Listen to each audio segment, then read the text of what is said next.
Pre-Calculus, Unit P, Prerequisites, Section 6, and this is Part 2. We're going to start with adding and subtracting rational expressions.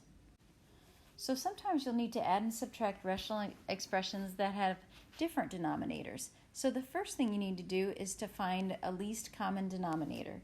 To do that, you're going to rewrite each rational expression as an equivalent expression whose denominator is the least common denominator. So you're going to multiply numerator and denominator of each rational expression by what is missing, by any factors needed to convert that denominator to your least common denominator. Then you're going to add or subtract your numerators over your least common denominator. And then if possible, you're going to simplify. To find a least common denominator, first you need to factor each denominator completely. Then you're going to list the factors of the first denominator. To that list, in step 2, you're going to add any factors of the second denominator that are not in that list, that term. And then finally, form the product of the factors to create a least common denominator. So let's try this. Example 6. So we have these two rational expressions. Remember, the first thing we need to do is to factor. Our denominator, first denominator, is a trinomial, and it'll factor as x minus 5 times x minus 5. Our second denominator, we can simply factor out a greatest common factor of 2. Now to determine a least common denominator, I first list my factors of my first denominator, and these are x minus 5 times x minus 5. I need 2 of those. Now my second denominator, I need a 2 and an x minus 5. Well, I already have an x minus 5, so all I need to add to that list is a 2. So my common denominator that covers each of my numerators is 2x minus 5 times x minus 5. So that will become the new denominator for each of my terms. So what I'm missing on the first expression is a 2. So I have to multiply that one by 2. And what I'm missing in the second is an x minus 5. So for my first numerator, I get 2x minus x minus 4 times x minus 5 is x squared minus 9x plus 20, all over that common denominator. Now I can combine my numerator over that one common denominator. Remember, we're going to need to distribute that negative as we do this. So negative x squared plus 9x minus 20. All over that one common denominator. Now we just have to work at the numerator to combine terms and simplify if we can. I'm going to factor out a negative 1 and then look at my trinomial expression to see if I can factor that any further, just in case I have a common factor. So I look at x squared minus 11x plus 20. There's no numbers that I can multiply that will give me positive 20 and then I can add to give me negative 11.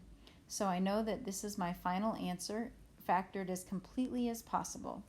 Then I look at my denominator, and the only value I need to exclude for x is that x cannot equal 5. Now let's talk about complex rational expressions. You might have learned them as a complex fraction. So these have numerators or denominators that contain one or more rational expressions or fractions. A complex fraction needs to be simplified so that neither the numerator nor the denominator contain any rational expressions, any fractions.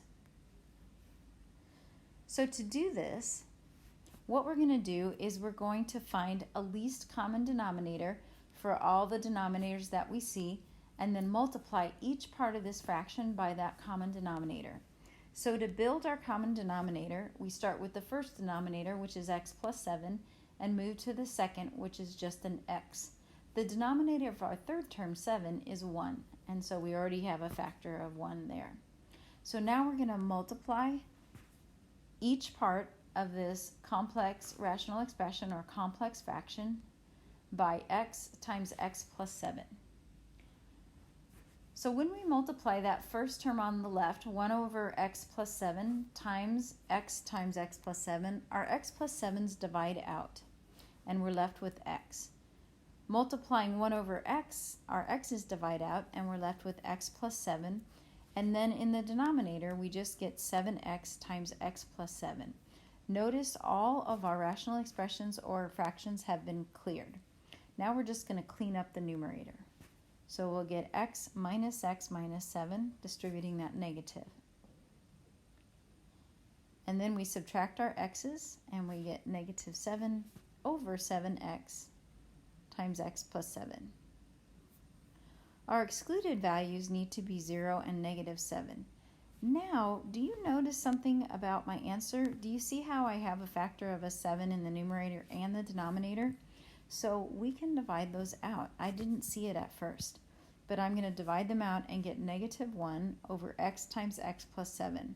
Still with the excluded values of 0 and negative 7, because those values would make my denominator 0. Now let's talk about fractional expressions in calculus. We'll look towards calculus for those of you who are going to move in that direction. So fractional expressions containing radicals, they occur frequently in calculus. These expressions can often be simplified using the procedure that we just did for simplifying a complex fraction or rational expression. We're going to find a common denominator and then multiply each part by that common denominator. So if you look at this rational expression, we have one denominator to deal with that's not 1, and that's the square root of x. So that will be our least common denominator. We're going to multiply all parts of this complex fraction by the square root of x. When we do that, the square root of x times the square root of x is x. And then 1 over square root times the square root of x is 1. And then in our denominator, we'll have x times the square root of x. Now, what we're going to do is that we are going to leave our numerator as we see it, and then we're going to change our denominator so that we are in a rational exponent. So we have x to the first times the square root of x, which is the same as x to the 1/2 power. I can add those values because when I multiply same bases, I add the exponents. So I get x to the 3/2 power. And then I can finally give an excluded value that x cannot equal 0, because that would make my denominator 0. One more thing that will show up in calculus. Sometimes you'll have a rational expression that has a radical, and rather than rationalizing the denominator, we'll need to rationalize the numerator. So we're going to multiply our rational expression by 1. And we're going to multiply the numerator and the denominator by the conjugate of the numerator. So remember, this is the same expression but opposite sign. So let me show you what I mean. So in this case, we want to rationalize our numerator. We want to get rid of the radical. So we're going to multiply both the numerator and the denominator by the conjugate. So it's those same radical terms, but instead of a subtraction sign, it is an addition sign. And we multiply top and bottom by the same thing, so that essentially we are multiplying by 1. So we just changed the look of the expression, but not the value. Now what I have in my numerator is I have essentially a minus b times a plus b, meaning 2 terms subtracted times 2 terms added. When I do that, what I end up getting is the first term squared, so the square root of 3 squared minus the second term squared, a squared minus b squared. And then in my denominator, I have 3 times that expression.